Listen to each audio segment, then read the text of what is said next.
So one of the most famous rock bands in the world, the Foo Fighters, decided while recording their 10th studio album, they were going to make a horror comedy and they were going to title it Studio 666. Now, don't get me wrong, I wanted to see this, but it was one of those movies where I was like, I don't want to go to theaters because, you know, with something like this, it can definitely be very hit or miss, and it has a 56% on Rotten Tomatoes, so that kind of made me go, you know, I'm going to wait a couple months, let this thing come out on DVD, and watch it then. And recently I have. And I gotta say, it was interesting. This whole movie takes place in the Encino mansion, which, you know, is supposedly haunted in this movie. It has, in real life, been believed to be haunted since 1918, when the owner of a furniture store pushed his lover out of a window and killed her. But with the haunting here in the movie, it's because there's this whole thing going on about rock music has been irrelevant for years, so to kind of have it take over, there needs to be this song, and it just has to be this long, just thriller of a song, and it needs to finish so that way Satan can come out and take over rock and roll and just that kind of stuff, kind of hinting at the whole bands are dead thing, because it seems like when a band goes to this mansion to record, only one of the members ends up alive, even though at the beginning of the movie, the band that was there, every member died because the member that was possessed and killing everybody snapped out of it and went, oh shit, and to stop the song from being finished, he hung himself from the second floor and killed himself as well. So you fast forward, that opening took place in 1993, almost 30 years later, and the Foo Fighters record label manager, Shill, is getting upset that they don't have a record out. It's been a good minute since they've put one out, so they decided they needed somewhere different. All these same studios they keep going into, it's just making the records sound repetitive at this point. So Shill said, I know where I can take you. He calls this woman named Barbara, who gets him into the Encino mansion, and things start out okay, I guess. I mean, Dave starts hearing and seeing things, but other than that, nothing out of the ordinary goes down here. And then, as the movie progresses, you can slowly start to see Dave just kind of descend as he finds this secret room that's like under the house, or like kind of below the house, but also kind of down like a real alley in this house. It's really weird looking. While he's down there trying to figure things out, he ends up getting possessed by these demons that are in there, and that's when shit starts to hit the fan. We see Will Forte as a delivery man, who is obviously a fan of the Foo Fighters. By the way, everybody in the band plays themselves. This is the Foo Fighters. This isn't them playing some made-up band. This is actually them. And this delivery driver wants to give Dave his demo, but Dave's not having any of it, so when he orders the steaks the second time around, the guy ends up getting murdered, and you're thinking, oh, it's probably from the guy we saw at the beginning, you know, it is what it is. But then later in the movie, everybody's starting to get pissed at Dave. He really wants to get this song done, and he's being real controlling, so Chris Shiflett just he throws his guitar on the ground, says, I'm done. He goes out, he cooks, and then about a minute or two later, he just gets fried, and then he ends up getting the back of his head stabbed in, and we find out that it's possessed Dave doing the killing, and now is when the band members start to die. It's definitely when everything starts to happen. So they never really find Chris's body, the other bandmates do. They end up finding the decapitated delivery driver's body, and they realize something weird's going on here. And apparently there's this lady who lives next door, played by Whitney Cummings, who only moved next door to that house to protect this book, or protect people from the spell or whatever. And obviously at this point it was still too late. Like, the song was about to be finished, as during this time they send Taylor over to, you know, be like, hey, all they need is the drum tracks, just distract Dave for a little while we try to figure this thing out. And Rami has a thing for Whitney's character, so he stays by with her. They end up having sex, but of course in a horror movie, you know, if you have sex, you're gonna die. Dave just, from below them, just takes his chainsaw and cuts both of them just right down the middle. And I will say, that is one thing. I knew this movie was R-rated, but I wasn't expecting the kills to be this gruesome. Like, you see that and you're just like, oh wow, this is definitely not for the mainstream, is it? That one was probably the most brutal death, I think, in this sense. So now Taylor, Nate, sorry, and Pat are the only 3 band members left. So Taylor ends up getting the song finished, and because of that, Dave says, alright, you're not needed anymore, throws the cymbal at Taylor Hawkins, and Taylor ends up dead. I do realize that kind of sounded like I was making a joke, because we all know Taylor Hawkins passed not that long ago in real life, but this was not a joke. I was just saying that in the movie, Taylor Hawkins' character does die. It is definitely kind of ironic and weird that in real life he would pass away later, but I am not joking about that at all. I'm just telling you what happened. So now it's up to Nate and Pat to end this spell, and they find the book down in the basement, because of course it's got to be a book. I mean, Evil Dead, the recent Doctor Strange movie, was all about, oh, this ancient book that's, you know, not good for the eyes. It does stuff to you, and the whole time they're trying to figure out how to fix this spell and, you know, snap Dave out of it, which, good on them, they eventually do. You think, oh, well, wait a minute, so the other half of the band is dead and the other half is alive. What's going on here? Well, we later find out that Dave ate Chris. When he killed him, he barbecued him and ate him, as he just started eating raw meat for whatever reason.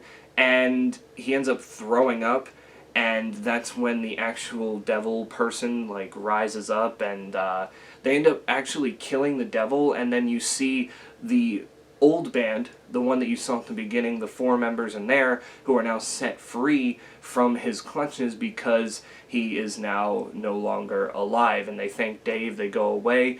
But we find this plot twist just when Dave, Nate, and Pat think that they have gotten out of it alive. Shill comes in, and apparently Shill and Barbara had this whole plan of sending them there to finish the song, because they know Rock is dead, Rock is dying, and they want to, they want it to be relevant again, and they knew that technically Dave had finished the song. So while Nate and Pat are trying to get the car started, Barbara goes to take care of them, and she ends up at first stabbing Nate in the eye, who then accidentally makes the car go, and he runs over Pat's head and his head just explodes. So Nate now, with one eye, is getting out of the car, and right as he realizes that he hit Barbara from behind in the car, Barbara's last thing she does before she takes her last breath is stabs him in the neck. And there you go, pretty much all the band members are ridden of, except for Dave. However, the last thing we hear from Shill is, no, this Dave is ready for a solo career, and it turns out this whole time that the devil never left Dave. He was there the whole time, and apparently now in this movie he's just a solo artist. There's no questioning what happened to the other band members and all this kind of stuff. It was just like, oh, no, they made this happen. It was a solo career, and they just kind of gloss over everything else. It was definitely a very, very weird ending and an intriguing movie in itself. There was a cameo in here that I was not expecting, as Lionel Richie appears. Dave is sitting there trying to, you know, clear his mind, get these songs going, and he's singing a Lionel Richie song, and then he's hallucinating him in his mind, and Lionel Richie says, no, that's my fucking song. You don't play my fucking song. I love that song. Don't do that. Hello. Hello, Dave. Lionel! We all have writer's block, you know? But that's my fucking song. That's my fucking song. You understand what I'm saying? I like that song. No. I love that song. That's one of my favorite songs. I love singing that song. Love that song. Get your own song.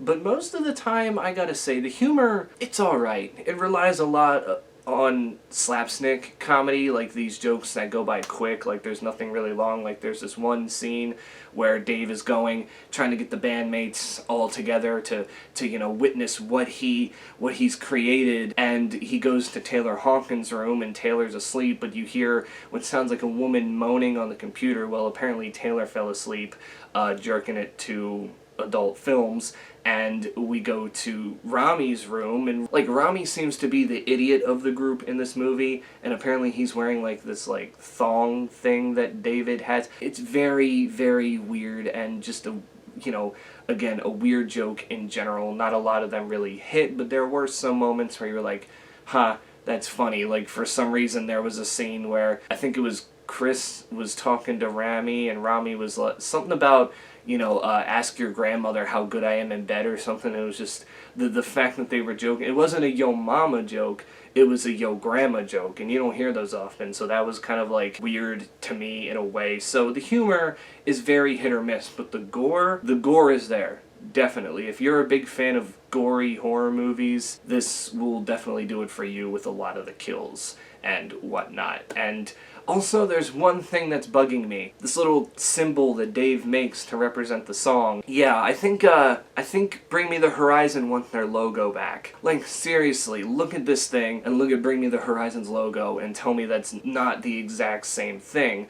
And I get it, maybe this is some sort of satanic symbol thing as well, I understand, but it's just so weird seeing that Bring Me the Horizon have changed that to their logo, I think, since 2020 or something like that. It was right around the time the post-human survival horror era started, and then we get this from the Foo Fighters in a movie that is, if not 100% similar, just really, really similar. But again, I believe that has something to do with like a satanic ritual type thing.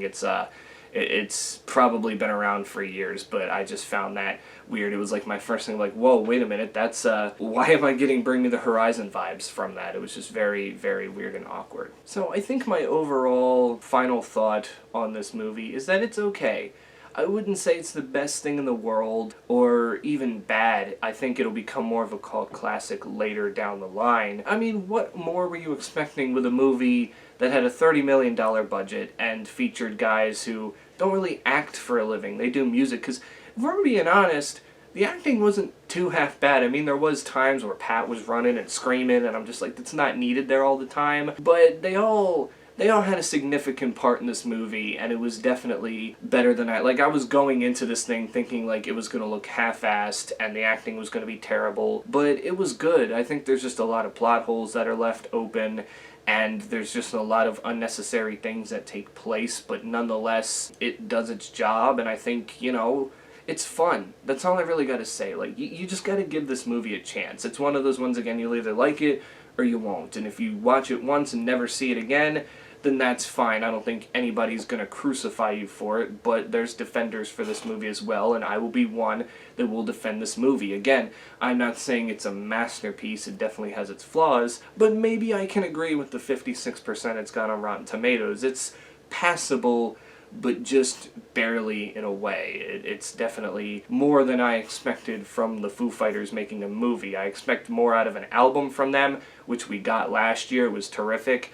But movie-wise, I was skeptical if this was even going to work at all, but they did, and that was also, like I said, this whole place was filmed the same place they recorded that album, so it's just kind of cool that while recording their album, they made this fun little movie that, again, I think will be a cult classic down the line. I almost said that families would enjoy, but I would definitely not let kids watch this, just from the sexual innuendos, the jokes, and the gore itself. Children should not watch this movie. And the language. I think that was one thing too. Like, an R-rated movie I get is going to have a lot of cursing, but like within the first 10 minutes of the movie, it's fuck, shit, fuck, oh, fuck, this, and I'm just like, alright, you are overdoing it with the amount of F-bombs that you have. Just tone it down a bit. We can have F-bombs, but we don't need that much. This isn't Scarface.